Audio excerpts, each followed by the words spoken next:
Merci de soutenir la chaîne en faisant un petit like, un petit partage et commenter la vidéo, ça nous aide énormément. Sur ce, bonne écoute et bon visionnage. L'entrepôt, un monstre de béton et d'acier, se dressait au milieu d'un terrain vague balayé par les vents. À l'intérieur, le silence était épais, presque tangible, seulement brisé par le bourdonnement des néons et le souffle du vent à travers les fenêtres brisées. C'est le témoignage de l'utilisateur Reddit Sombreveilleur qui patrouillait dans les couloirs obscurs, sa lampe torche projetant des ombres dansantes sur les murs couverts de graffitis. Chaque nuit, à 3h33, le même rituel se répétait. Le téléphone en bakélite, accroché au mur de la loge, sonnait, un cri strident qui déchirait le silence. Sombreveilleur décrochait, le cœur battant la chamade, mais il n'y avait personne à l'autre bout du fil. Seulement un silence lourd, oppressant, et parfois un léger souffle, comme un murmure venu d'outre-tombe. Un soir, la curiosité et la peur se mêlèrent en lui. Il décida de parler. « Qui est là ?» demanda-t-il, la voix tremblante. Le silence répondit, puis, après une longue attente, une voix rauque et caverneuse murmura « Ils arrivent. Pour toi. Ils reviennent toujours à 3h33. La mort les rappelle. » Le lendemain, en fouillant dans les archives poussiéreuses, il découvrit un rapport d'incendie datant de 1978. Des ouvriers piégés dans les flammes, hurlant de douleur, brûlés vifs à 3h33. Et depuis, les appels n'ont jamais cessé. Un écho macabre de leur agonie, comme si leurs âmes étaient piégées dans cette boucle temporelle infernale. Sombreveilleur n'est plus le même depuis ce jour. Il a quitté son poste et vit désormais dans un hôpital psychiatrique. Il parle sans cesse de ces voix qui le poursuivent. Une petite question pour vous. Croyez-vous que des lieux puissent être hantés par des événements tragiques passés? Quelle est votre théorie sur ces appels de minuit? Thread numéro 2. Le voisin du dessus. L'immeuble était un labyrinthe de couloirs sombres et d'appartements miteux. Utilisateur Reddit, insomnie chronique, vivait au rez-de-chaussée et son voisin du dessus, un homme reclus nommé Monsieur Dubois, était une source constante de mystère et d'inquiétude. Il ne sortait jamais de chez lui et des bruits étranges émanaient de son appartement à toute heure du jour et de la nuit. Des pas lourds comme ceux d'un homme qui traîne les pieds, des chuchotements indistincts, des objets qui tombent et se brisent. L'atmosphère était lourde, chargée de tension, comme si un secret sombre se cachait derrière les murs. Un soir, les bruits devinrent insupportables. Des gémissements plaintifs, des cris étouffés, comme si quelqu'un était en train de souffrir. Insomnie chronique monta, le cœur battant la chamade, et frappa à la porte de Monsieur Dubois. Elle s'ouvrit légèrement, révélant un appartement plongé dans une obscurité épaisse, une odeur de décomposition qui prenait à la gorge. Soudain, une main squelettique surgit de l'ombre, agrippant son bras avec une force surhumaine. Une voix murmurante, presque inaudible, sortit des ténèbres. « Il ne faut pas déranger les morts, ils se réveillent. » Les voisins, alertés par les cris, appelèrent la police. Ils découvrirent le corps de Monsieur Dubois en état de décomposition avancée, caché dans un placard. Il était mort depuis plusieurs semaines, mais les bruits continuaient de venir d'au-dessus, comme si une autre présence avait pris sa place. Suite à cette histoire, avez-vous déjà eu un voisin qui vous a fait ressentir un malaise? Quelles sont vos théories sur les bruits persistants après la mort de Monsieur Dubois? Thread numéro 3, la chambre 205. L'utilisateur explorateur urbain était un passionné d'urbex, ses explorations de lieux abandonnés, chargés d'histoire. Le grand hôtel Bellevue, laissé à l'abandon depuis des décennies, était sa dernière cible. La chambre 205, en particulier, était entourée de légendes urbaines, des disparitions mystérieuses, des phénomènes inexpliqués, des apparitions fantomatiques. On disait que ceux qui osaient y entrer n'en ressortaient jamais indemnes. Explorateur urbain entra dans la chambre, appareil photo à la main, prêt à immortaliser l'atmosphère lugubre. La poussière dansait dans les rayons de soleil qui filtraient à travers les fenêtres condamnées, révélant des meubles recouverts de draps blancs, des miroirs ternis, des souvenirs d'une époque révolue. En prenant des photos, il sentit une présence, un regard pesant sur lui. Sur l'un des clichés, une silhouette sombre se tenait dans un coin de la pièce, le visage dissimulé par de longs cheveux noirs. Un souffle froid effleura son oreille et une voix chuchota « Tu n'aurais pas dû venir, tu es comme les autres ». Il quitta la chambre en courant et lorsqu'il revint quelques jours plus tard avec des amis, la chambre 205 avait disparu, comme si elle n'avait jamais existé. À sa place, un mur lisse et froid, sans la moindre trace de porte ou de poignée, se dressait comme un avertissement silencieux. Suite à cette histoire, croyez-vous que certains lieux puissent être imprégnés d'énergie négative? Quelle est votre théorie sur la disparition de la chambre 205? Thread numéro 4, le rire dans le miroir. L'utilisateur Reflets Sombres était un collectionneur d'objets anciens, fasciné par leur histoire et leur mystère. Il avait trouvé un miroir imposant, au cadre ouvragé, dans une brocante. Le vendeur l'avait mis en garde. Ce miroir a une âme et elle n'est pas bonne. Il refuse de refléter la vérité. Reflets Sombres n'y avait pas cru, bien sûr, mais il avait ressenti un malaise en le regardant. Chaque nuit à minuit, un rire sinistre résonnait dans la pièce, un rire moqueur et glaçant qui semblait venir du miroir lui-même. Un soir, il décida d'affronter sa peur et de se regarder dans le miroir à minuit pile.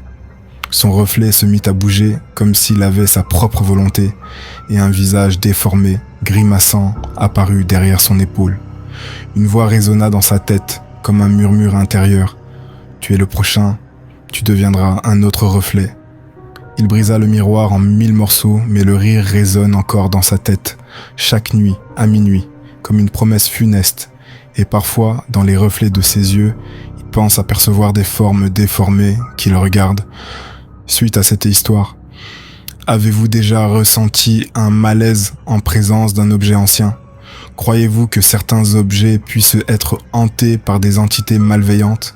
Thread numéro 5, le chant des profondeurs. Les eaux étaient d'un bleu profond, presque noir, et le silence était assourdissant.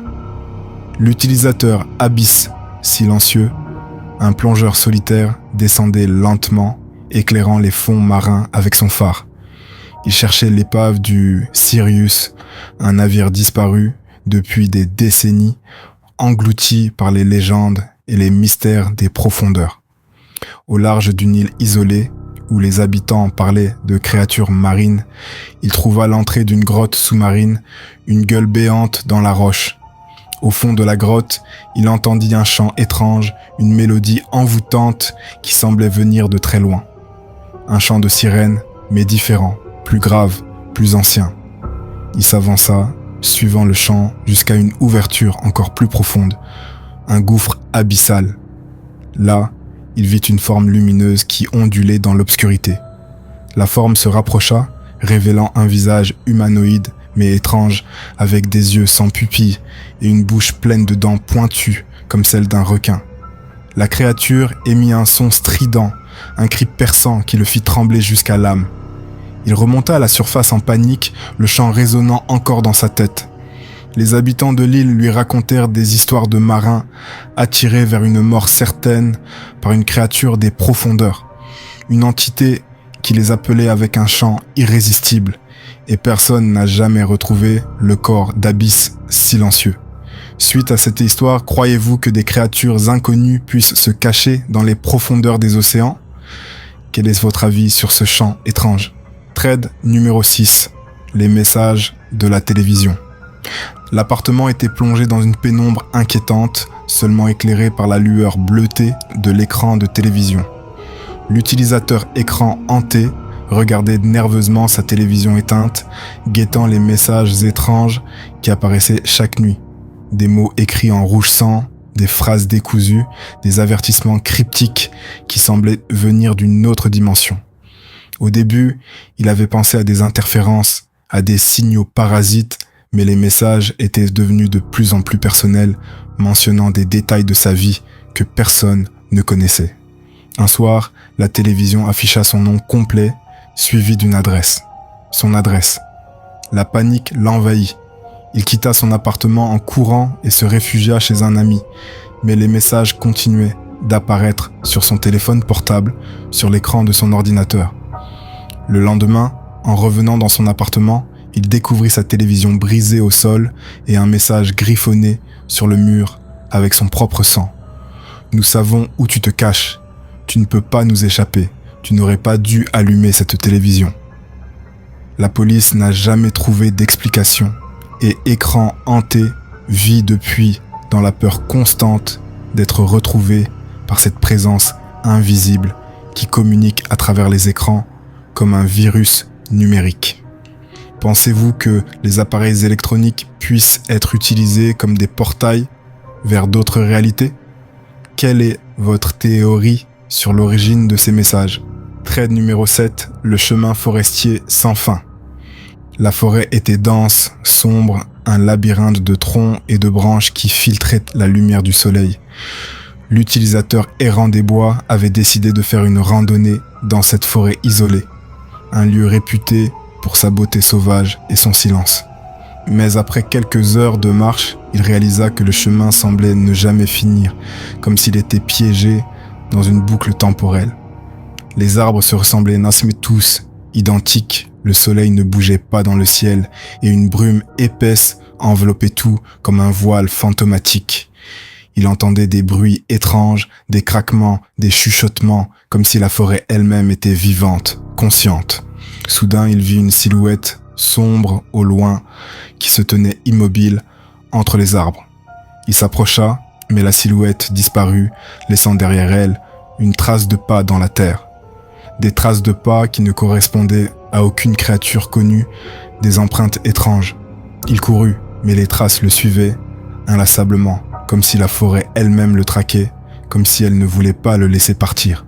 La nuit tomba, et errant des bois disparus dans la forêt, et les équipes de secours ne retrouvèrent que des traces étranges à différents endroits de la forêt, et les gens du village disent que la forêt prend ceux qui s'y perdent.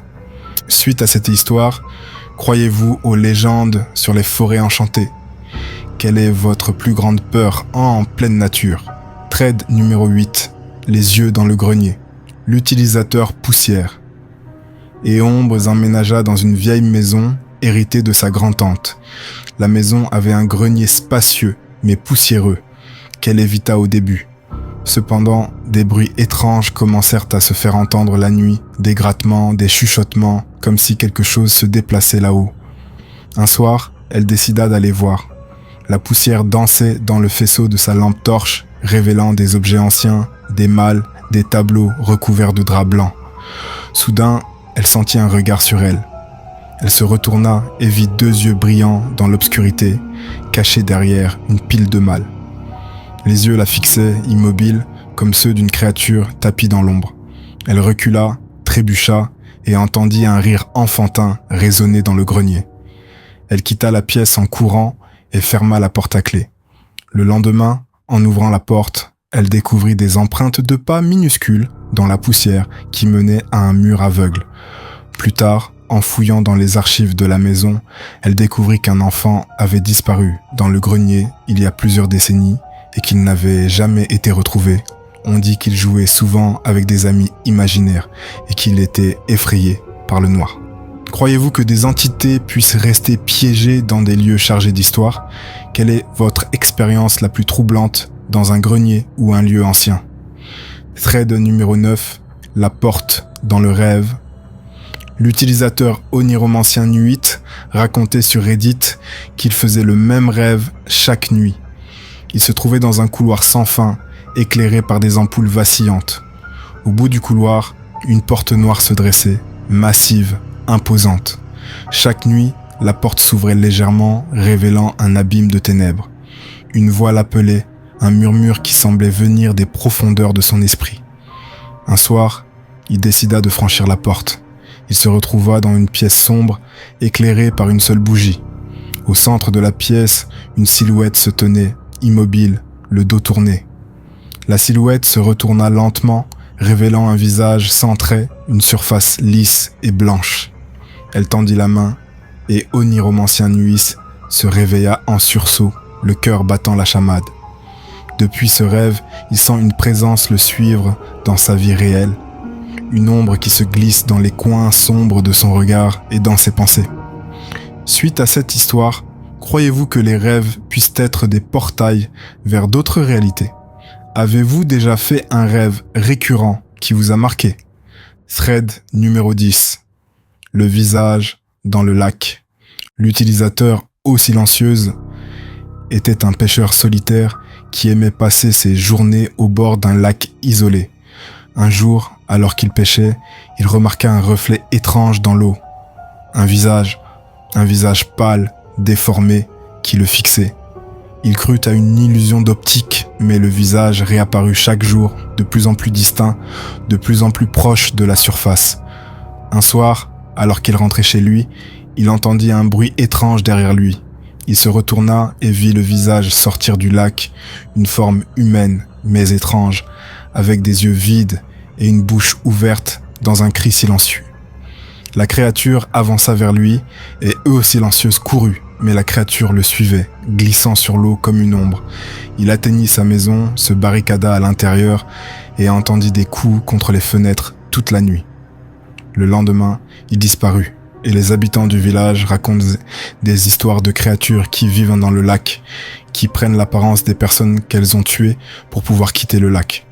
Avez-vous déjà eu une expérience étrange au bord d'un lac ou d'une étendue d'eau? Croyez-vous aux légendes urbaines sur les créatures aquatiques? Je vous attends dans l'espace commentaire.